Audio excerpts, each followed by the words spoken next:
Merci Madame la Présidente. Madame la Ministre, Mesdames et Messieurs les rapporteurs, chers collègues, nous avons abordé ces débats de manière constructive puisque, comme vous le savez, notre groupe LFI-NUPES vise l'objectif d'un scénario 100% renouvelable à l'horizon 2050, tel que défini par RTE. Nous avons donc pleinement joué le jeu en déposant plus de 200 amendements pour tenter d'améliorer un texte pour le moins confus. Malheureusement, en l'état actuel, ce n'est pas une loi d'accélération de la production d'énergie renouvelable qui est soumise à nos votes, mais une loi d'accélération de la marchandisation des ENR. Nous passons à côté de l'objectif alors que les enjeux sont considérables. Premièrement, il convient résolument de sortir de l'exploitation des énergies fossiles. Et il n'y a ici que le président Macron pour n'avoir pas su prédire l'accélération du réchauffement climatique et ses conséquences désastreuses.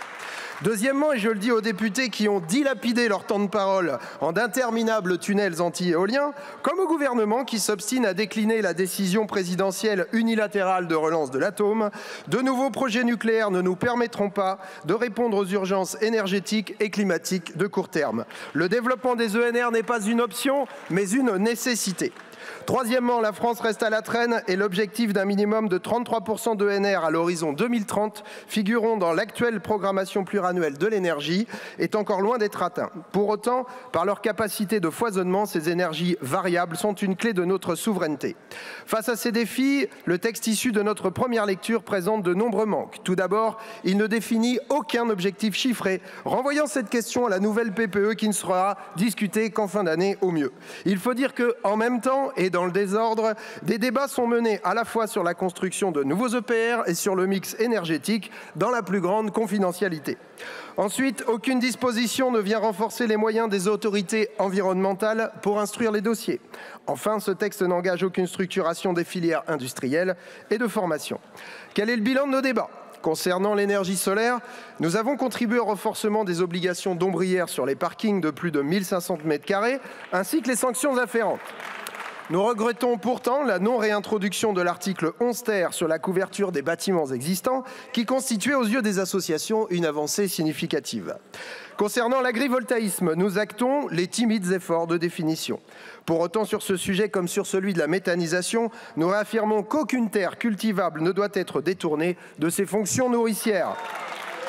D'autant que les surfaces non agricoles permettraient déjà de dépasser les objectifs à atteindre en matière de photovoltaïque.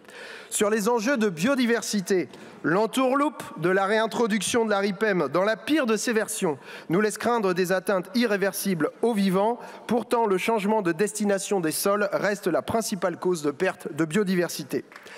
Sur la participation du public, qui constitue pour nous la clé du développement des ENR, vous avez refusé que la population soit associée dès la phase de définition des zones d'accélération. Votre planification reste d'ailleurs défaillante, voire contre-performante, puisque largement improvisée. D'abord, vous avez rétabli un quasi-droit de veto pour les maires dans une procédure sans fin, et ce malgré nos propositions qui ont pourtant convaincu sur de nombreux bancs. Ensuite, cette pseudo-planification se résume à la création de zones à quoi bon ? En effet, rien ne nous dit ni que ces zones seront réellement créées, ni que des ENR se déploieront sur celles-ci, ni même qu'elles ne pourront pas s'installer ailleurs. Alors, à quoi bon ? Votre partage de la valeur ne nous convainc pas non plus. Si nous avons gagné la suppression de la ristourne sur la facture pour les riverains, le partage de la valeur devrait passer prioritairement par une répartition plus équilibrée de l'IFER à destination des communes.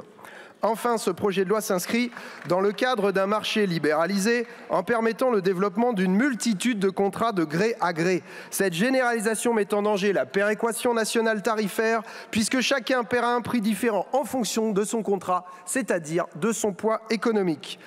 À l'inverse, parce que l'énergie est un bien commun d'intérêt général, trop précieux pour être laissé à la main invisible du marché qui favorise un déploiement anarchique des ENR, nous prenons la création d'un véritable pôle public de l'énergie. Cela passe par une généralisation des contrats de long terme, à prix fixe, selon une grille tarifaire fondée sur les coûts de production, et la création d'un opérateur public unique et national d'achat de la production d'électricité. Ce qui permettrait en outre le retour à des tarifs réglementés pour tous, ménages, entreprises et collectivités. Pour conclure, nous disons que ce texte est malheureusement une matérialisation du fameux « en même temps » jupitérien dans ce qu'il peut donner de pire. D'un côté parce qu'il manque d'ambition, voire qu'il freinera le développement des énergies renouvelables. De l'autre parce qu'il ouvre la possibilité d'un développement chaotique dans lequel de gros acteurs privés imposeront leur accaparement du territoire aux populations tenues à l'écart et aux élus pris à la gorge. Nous espérons sincèrement que ce projet de loi puisse évoluer dans le bon sens en CMP, mais en l'état, le groupe LFI-NUPES votera contre ce texte. Je vous remercie, mon cher collègue.